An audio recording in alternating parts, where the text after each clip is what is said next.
আসসালামু আলাইকুম রহমতুল্লাহি বারকাতুহু।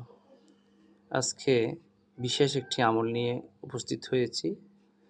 আমলটি হচ্ছে কেউ যদি সমুদ্র ফেনার পরিমাণ তার গোনা মাপ চায়,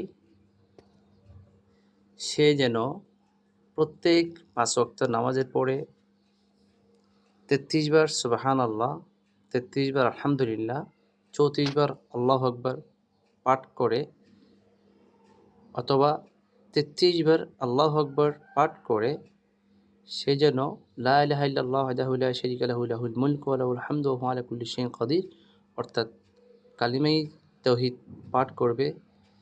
তার তার জীবনের যত গুনাহ রয়েছে সমুদ্র ফেনা পরিমাণও যদি হয় সমস্ত গুনাহ আল্লাহ পাক মাফ করে দিবেন।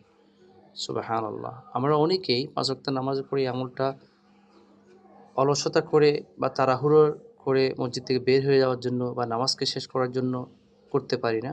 আমরা প্রত্যেকে চেষ্টা করব ইনশাআল্লাহ এই আমলটা দাইমান জারি রাখার জন্য। ওমা তৌফিক ইল্লা বিল্লাহ। আমাদের সকলকে আল্লাহ পাক আমলটি করার জন্য তৌফিক দান করুন। আমিন ইয়া রাব্বাল আলামিন।